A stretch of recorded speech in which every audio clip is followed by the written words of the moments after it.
할렐루야. 오늘 또 우리 주의 평강이 함께 하시기를 축복합니다. 우리 오랜만에 옆에 사람 멀리 떨어졌지만 한번 반갑게 인사 한번 하십시다.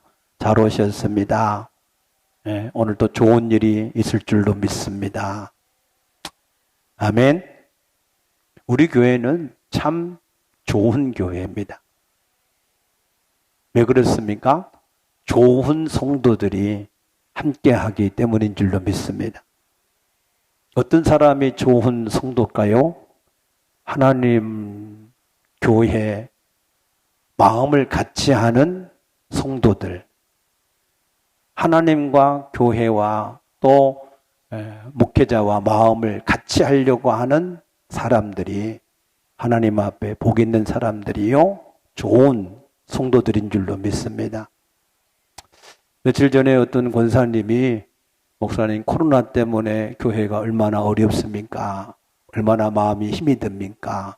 하면서 또 그에게 또 예물을 가지고 와서 조금이나마 위로가 되고 힘이 되었으면 좋겠습니다. 그런 분도 계시고, 또 우리 카니발 차가 펑크가 났는데 보니까 타이어가 또 많이 다 마모가 되어졌다고, 굳이 또 타이어 4개를 다 새롭게 또 바꾸고자 하는, 바꿔준 분도 계시고, 아멘.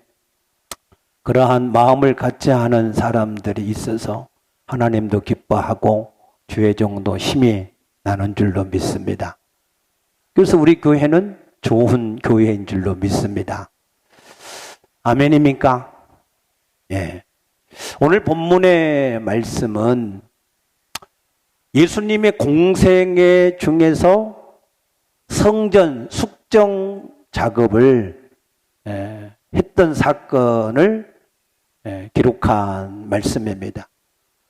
예수님의 공생애 중에서 사복음서에 보게 되면 성전을 숙정한 사건이 2번 나오는데, 요한복음에서는 초반에, 예수님 생애 초반에 있었던 사건을 기록했고, 공관복음, 마태, 마가, 누가, 이 공관복음에서는 후반에 있었던 사건을 기록해 놨습니다.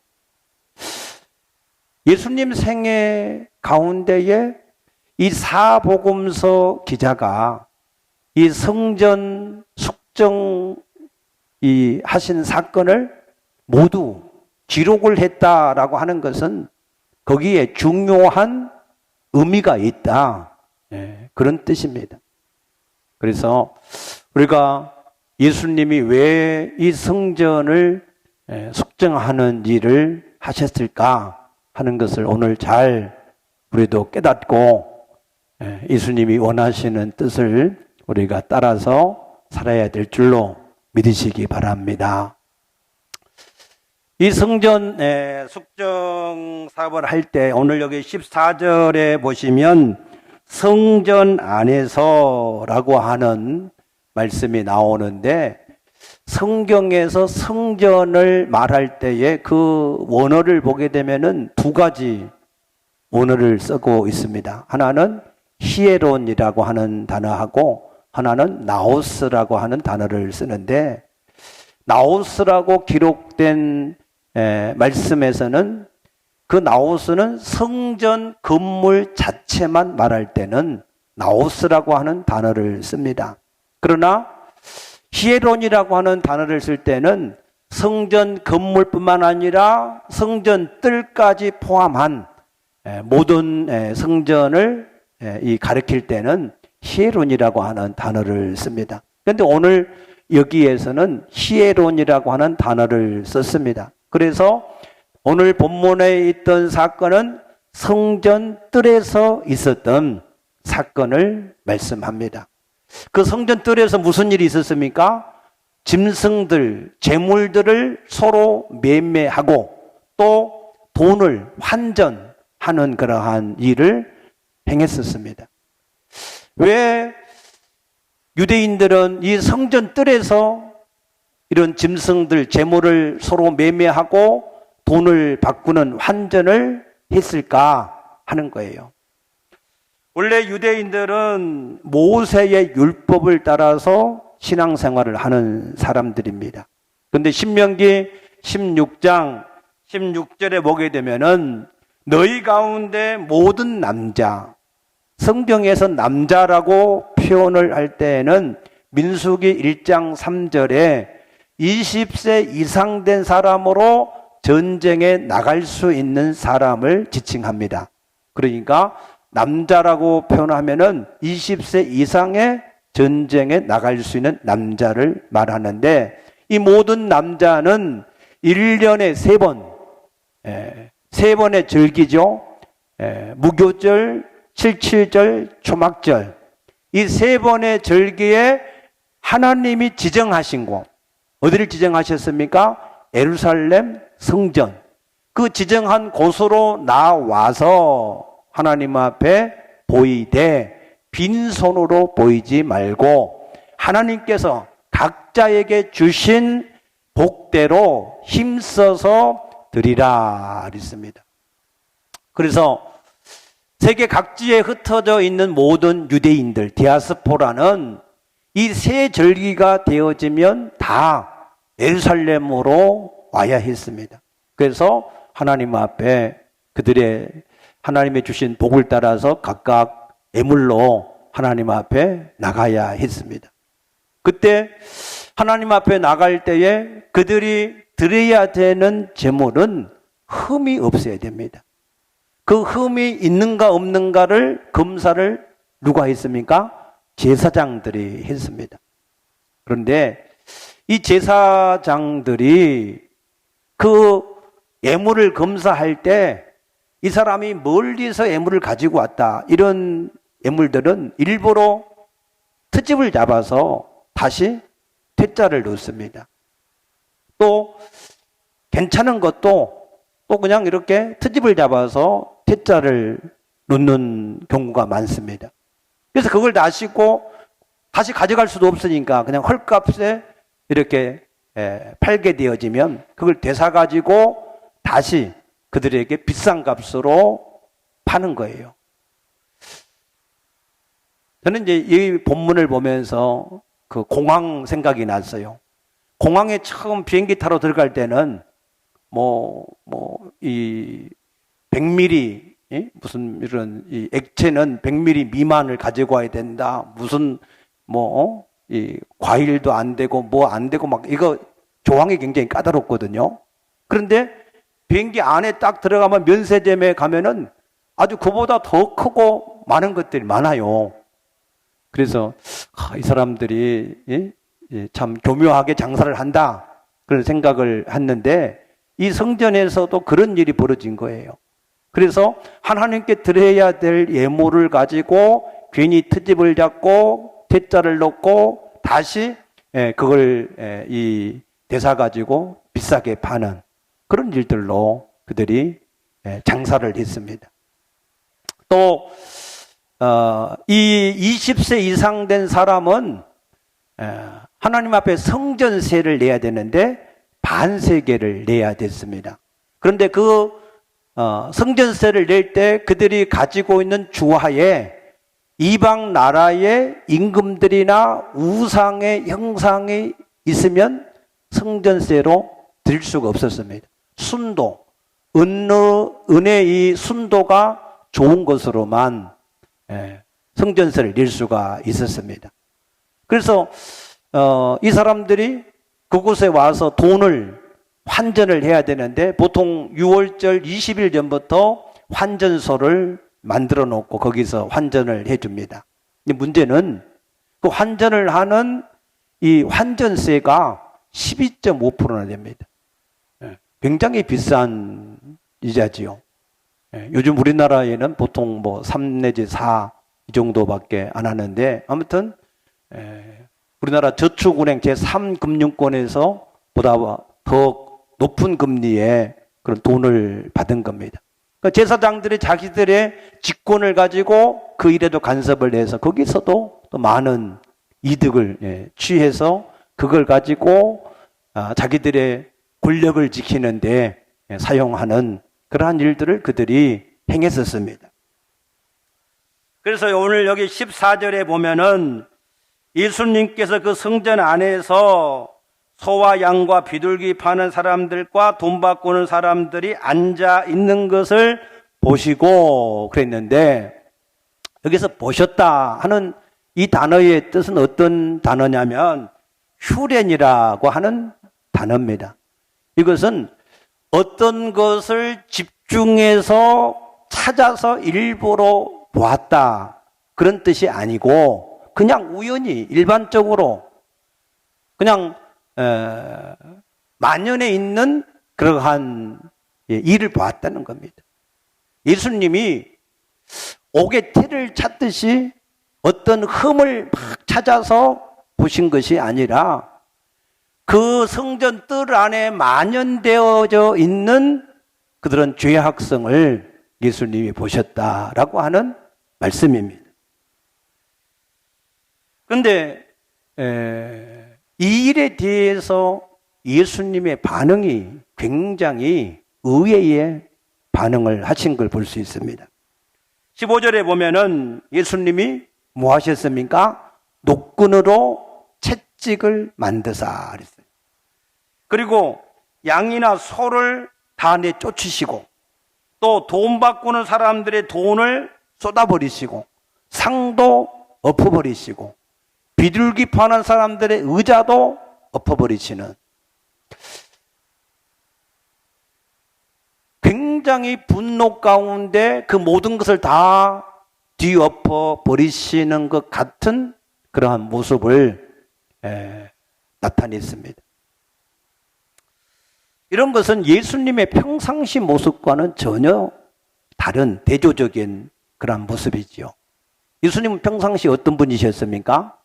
빌립보서 2장 6절에 보면은 하나님과 같은 본체신데 동등됨을 취하지 아니하시고 오히려 자기를 비워 종의 형체를 가져서 십자가에 죽기까지 복종하시는, 한마디로 겸손의 아이콘 자체였습니다.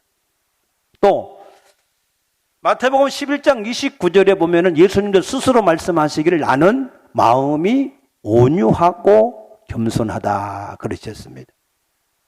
또 누가복음 19장 35절에 보게 되면은 예수님이 예루살렘에 입성하실 때에 나귀의 새끼를 타셨다. 새끼, 나귀 중에서도 새끼를 타시고 입성하심으로 겸손한 모습을 우리에게 보이셨습니다.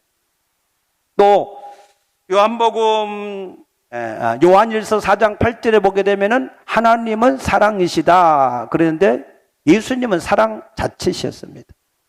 그래서 요한복음 13장 1절에 자기의 사람들을 사랑하시되 끝까지 사랑하셨습니다. 요한복음 8장 11절에 보게 되면은 간음을 하다가 현장에서 붙잡힌 여인이 있었습니다. 사람들은 그 여인을 율법대로 돌로 쳐서 죽이려고 했습니다.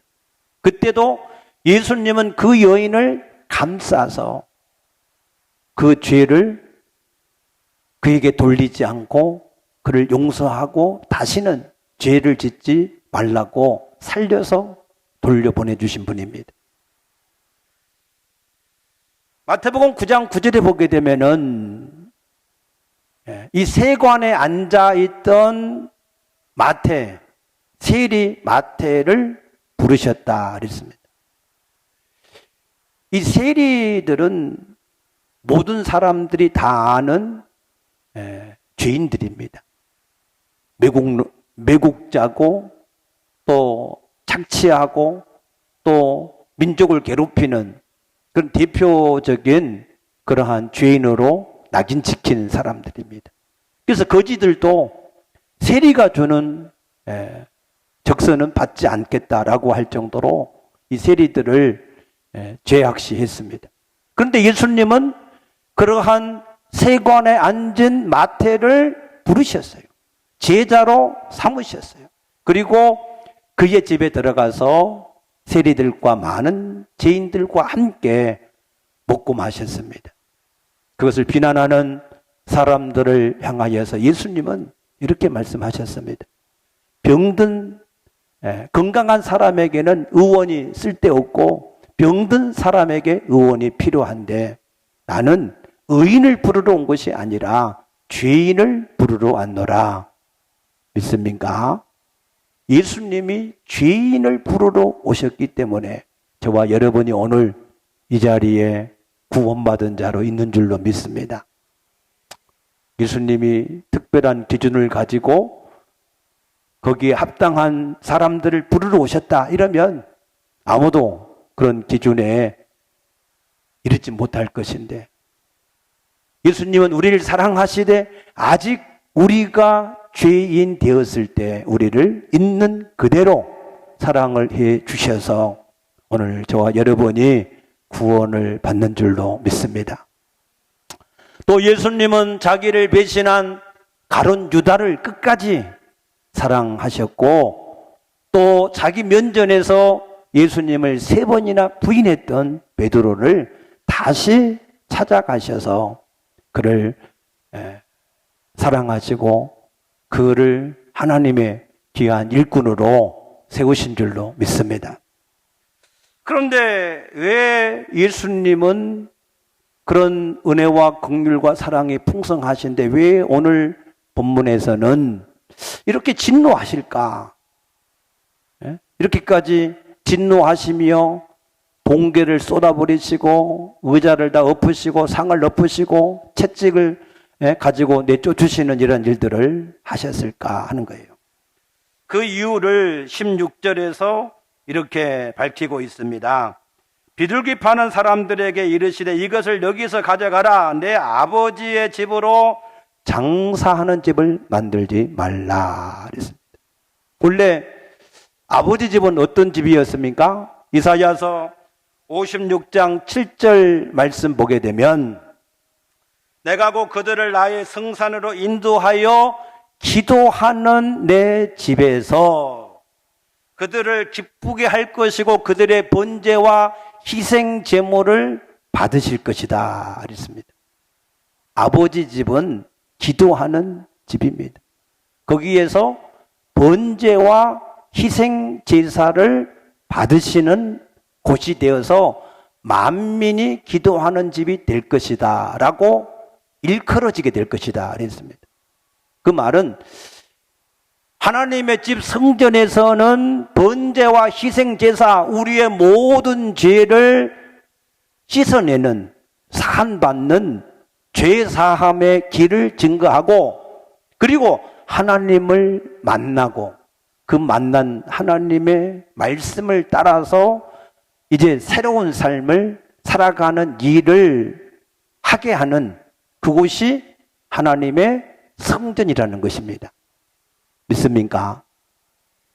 그러니까 이 하나님의 성전은 계속해서 죄를 사함받고 하나님을 만나고 하나님의 뜻을 나타내고 증거하는 성전의 기능, 그 본질을 계속해서 가지고 있어야 되는데 그 본질을 잃어버렸다는 거예요. 그 본질 대신에 강도의 소굴로 만들었다는 겁니다. 마태복음 23장 13절에 보게 되면은 바리새인과 서기관들을 향하여서 말씀하시기를 너희는 하나님의 성전의 문을 닫고 너희도 안 들어갈 뿐만 아니라 다른 사람도 못 들어가게 하고 있다라고 하시면서 야단을 치셨어요. 왜? 본질을 잊어버리는 사람들이기 때문에 그들을 향하여서 화 있을전저 독사의 자식들이라 라고까지 험한 말을 하셨습니다. 이 모든 말씀을 우리가 간단하게 정리를 하면 예수님은 겸손하시고 긍휼이 풍성하시고 사랑이 많으시지만 그러나 본질을 잊어버리고 비본질로 변질이 되어지는 일에 대해서는 굉장한 진노를 가지고 대노를 하신다라고 하는 말씀입니다. 그러므로 우리는 어떠한 경우에도 본질을 잃어버리지 않게 되시기를 축복합니다. 우리 인간의 본질은 뭘까요? 우리 인간의 본질은 요한복음 6장 63절에 살리는 것은 영이니 육은 무익하다 그랬습니다. 우리 인간은 영혼과 육체로 구성되어 있는데 우리 인간의 본질은 육체가 아니라 영혼이 본질이다. 그 뜻입니다. 믿습니까?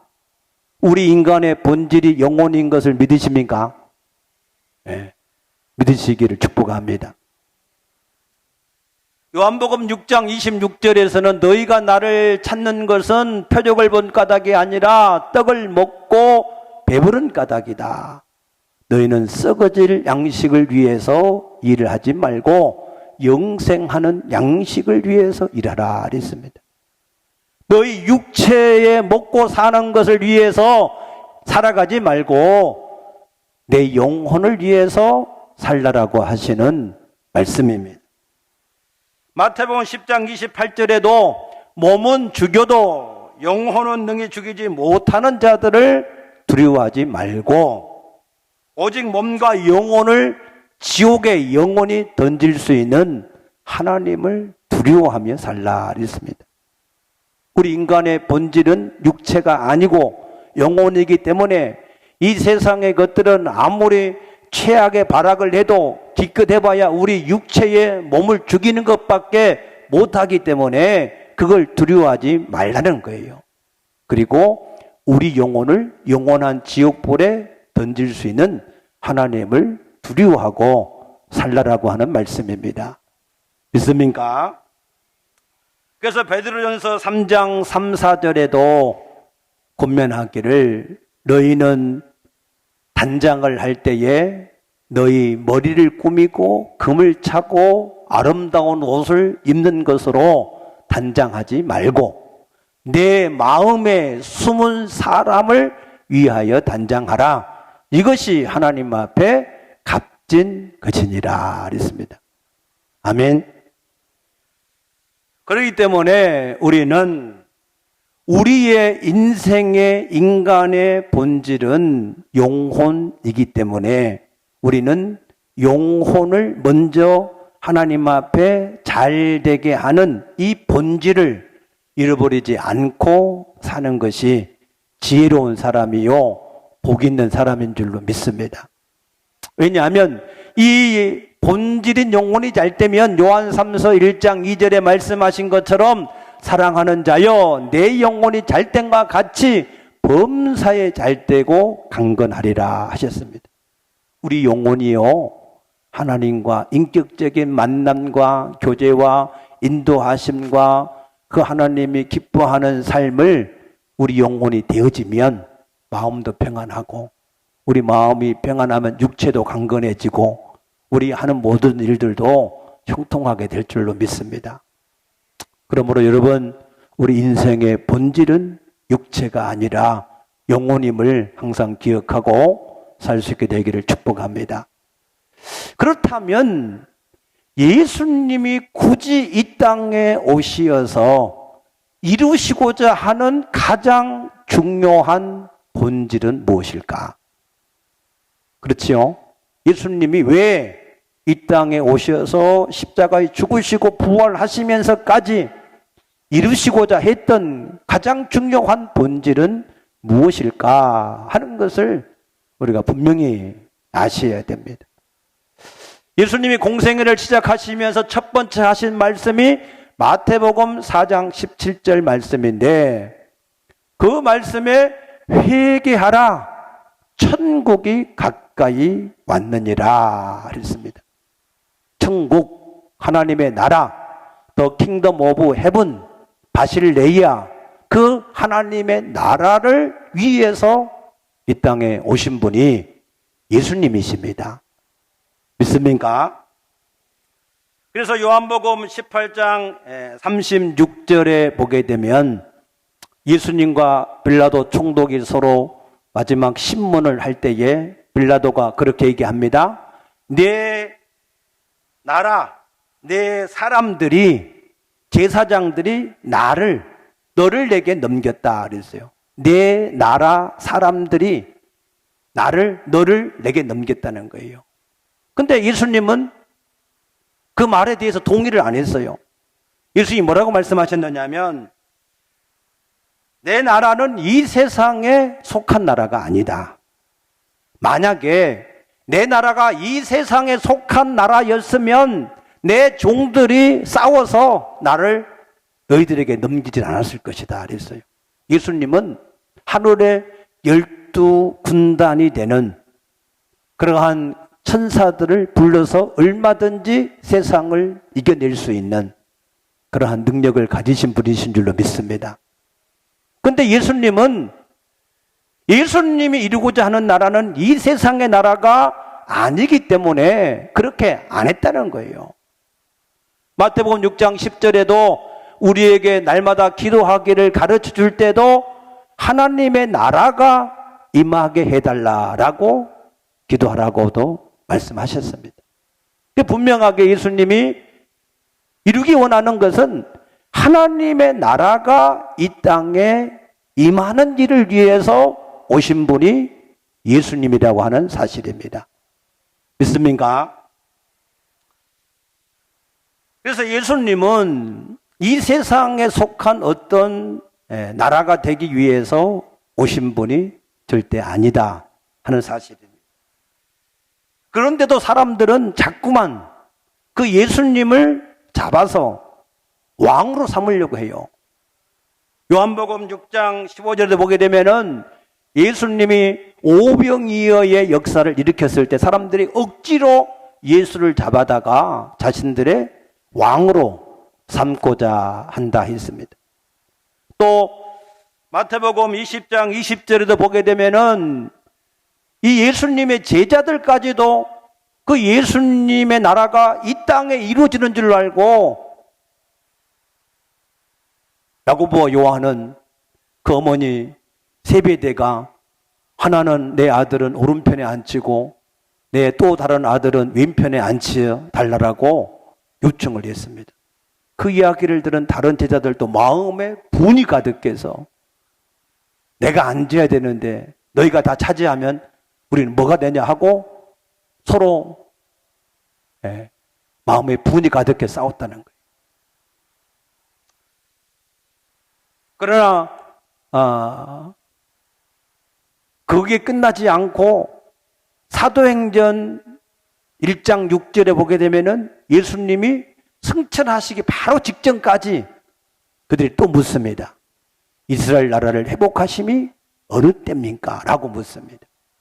그러나 예수님은 부활하셔서 승천하시기까지 40일 동안 계속해서 하나님 나라에 대해서만 말씀하셨습니다. 출애굽기 19장 6절에 보게 되면은 출애굽을 한 이스라엘 백성들과 시내 산에서 언약을 맺습니다.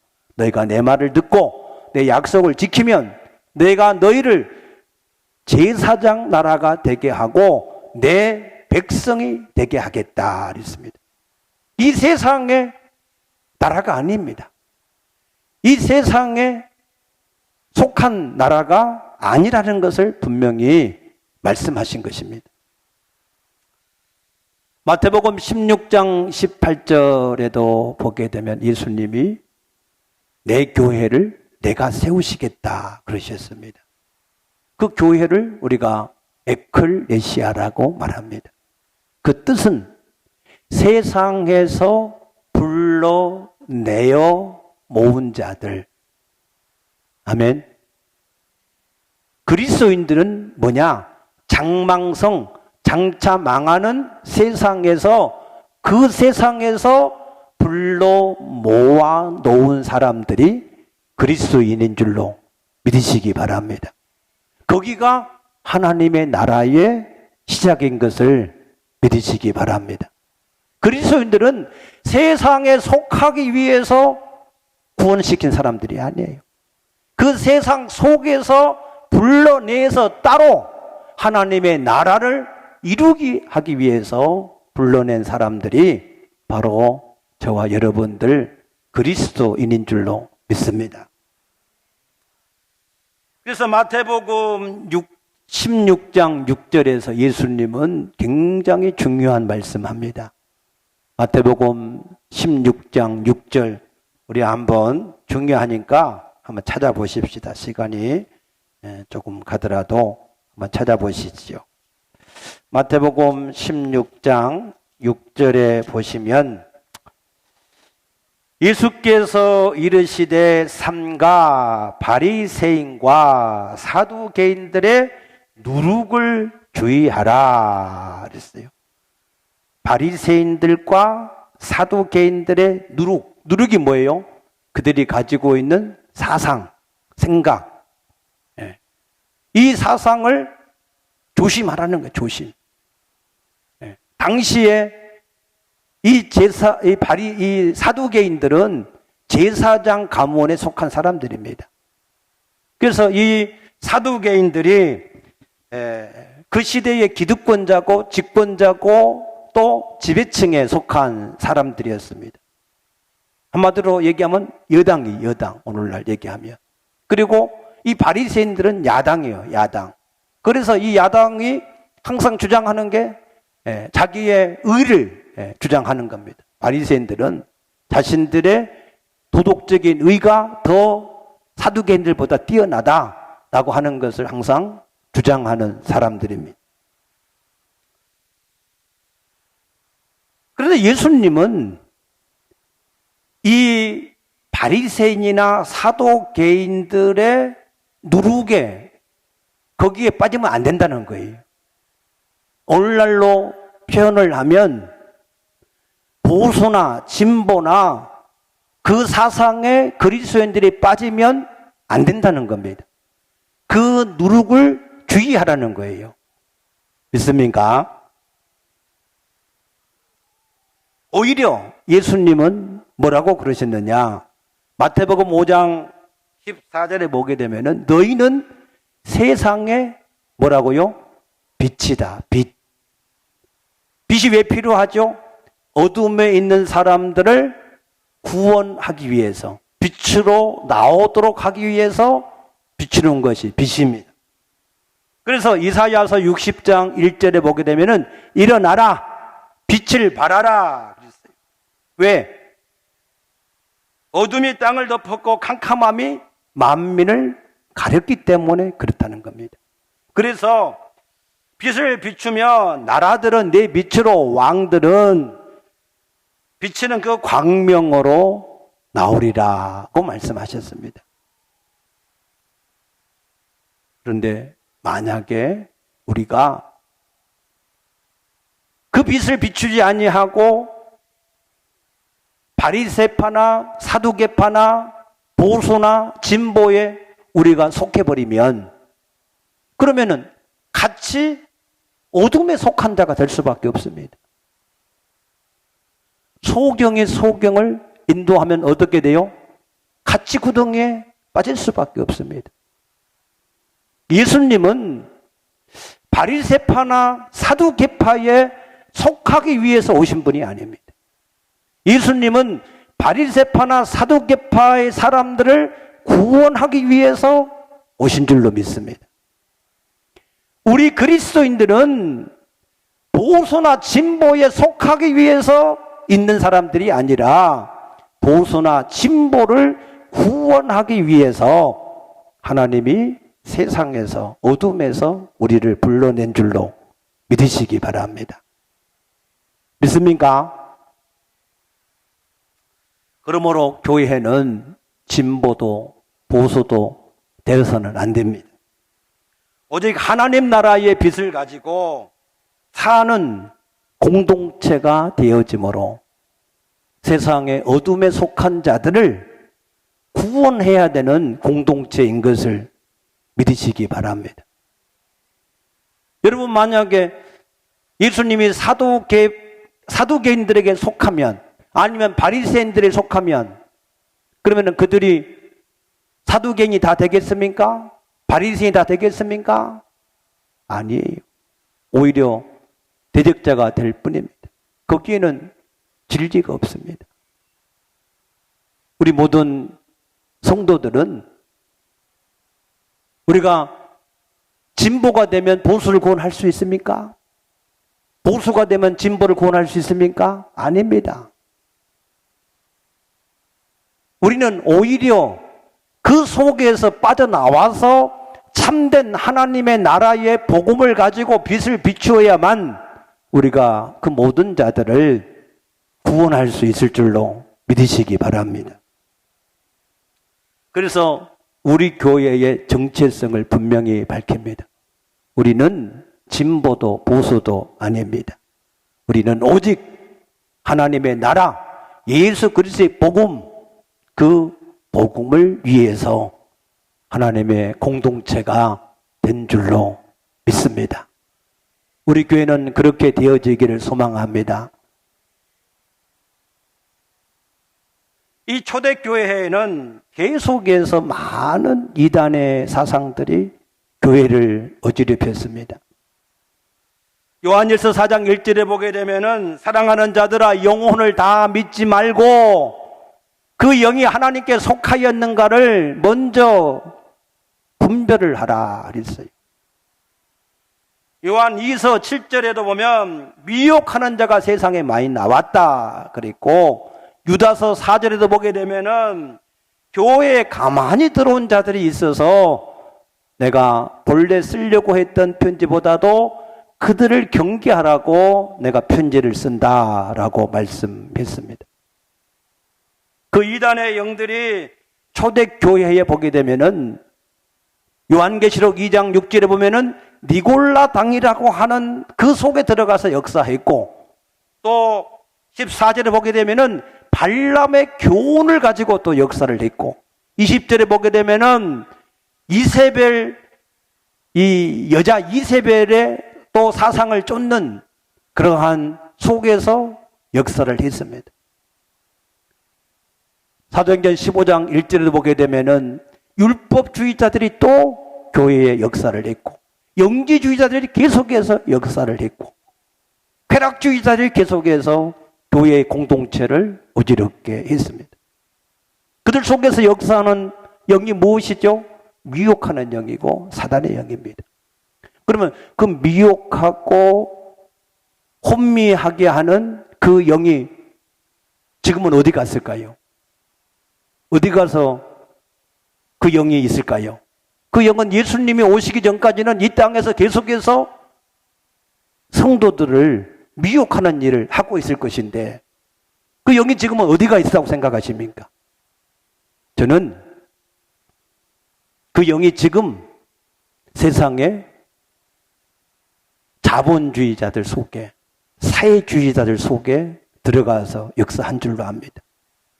지금 보수나 진보라고 하는 그러한 사상들 속에 들어가서 역사를 하고 있는 줄로 저는 압니다.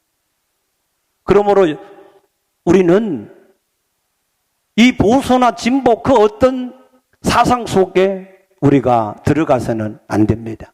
왜? 그들을 구원해야 되는 세상에 빛이기 때문에 우리가 거기에 속해서는 그들을 구원할 수 없음을 믿으시기 바랍니다. 여러분, 진보나 보수는 진리가 아닙니다. 아멘입니까? 여러분, 보수를 따르면 죄를 사함받고 구원받을 수 있습니까? 진보를 따르면 죄를 사함받고 구원받을 수 있습니까?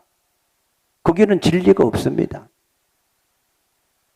오직 진리는 우리 주 예수 그리스도 외에는 그 어떤 것도 진리가 될 수 없음을 믿으시기 바랍니다. 로마서 14장 17절에 보게 되면 하나님의 나라는 먹는 것과 마시는 것이 아니라 그랬습니다. 하나님의 나라는 오직 성령 안에서 의와 평강과 희락이다 그랬습니다. 하나님의 나라는 성령으로 거듭날 때에만 시작되는 나라입니다. 아멘입니까? 성령으로 거듭나는 것은 예수 그리스도의 복음을 듣고 예수를 영접함으로 시작되는 것이 하나님의 나라인 줄로 믿습니다.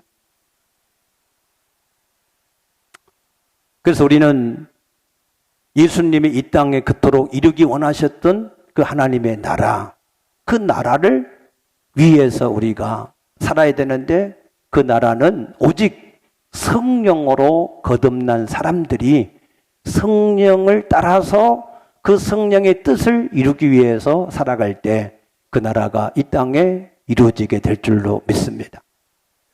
그 나라의 어떤 열매들, 그 열매들을 여기에 보니까 의와 평강과 희락이다 그랬어요. 여기서 말하는 의, 이 의는 채테크라고 하는 단어를 썼습니다. 이 의는 신의를 말하는 거예요. 신의. 의리. 김보성 씨가 의리남, 의리 얘기하잖아. 의리. 그 의리를 말하는 거예요.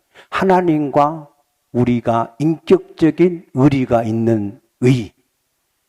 여러분, 하나님하고 좀 인격적인 의리가 좀 있으시기를 축복합니다. 아멘. 하나님하고 의리가 좀 있어야지. 그렇지요? 그래야 하나님도 기뻐하시고 믿을 수 있고, 그 의리는 사람과 사람 사이에도 그 신의가 있어야 된다는 게 의. 그 하나님의 나라는 그 의가 있어야 돼. 신의가 서로 있어야 되는 겁니다. 두 번째, 평강은 에이레네라고 하는 단어를 썼는데, 이것은 전쟁을 끝나는 상황을 말하기도 하지만 서로 상대방끼리 갈등이 없는 것, 서로가 돕기를 원하지 서로가 대적하고 갈등이 있는 그런 상태가 아니라는 겁니다. 서로가 화목하는 관계가 평강입니다. 세 번째, 희락. 희락은 문자적으로는 기쁨이라는 뜻인데, 이것은 나를 기쁘게 함으로 얻는 기쁨이 아니라 상대방을 기쁘게 함으로 나도 덩달아서 기쁨을 얻는 기쁨입니다.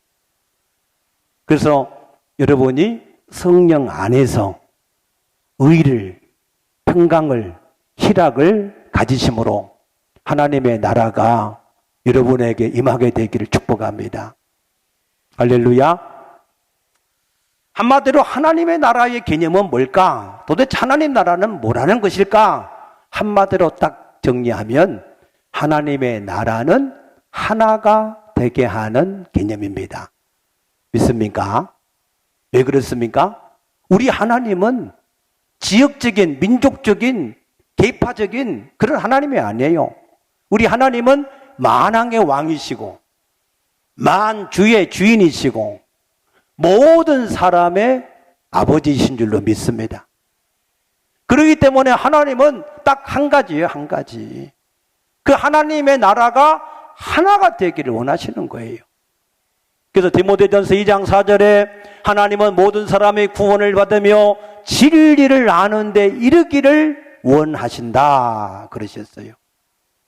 하나님은 모든 사람이 진보든 보수든 바리새인이든 사두개인이든 다 창녀든 세리든 누구든지 다 구원받기를 원하시는 분이 우리 하나님이신 줄로 믿습니다. 아멘. 그래서 예수님은 요한복음 10장 16절에 보니까 또 우리에 들지 않는 다른 양들, 우리의 교회 안에 있는 사람들 말고 그 안에 들지 않는 다른 사람들도 내가 그들을 인도하여 한 목자 안에 있게 해야 되겠다라고 말씀하시는 거예요.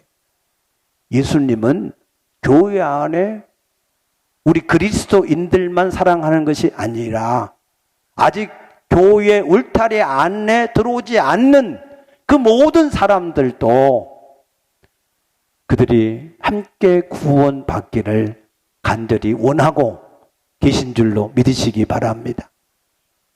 믿습니까?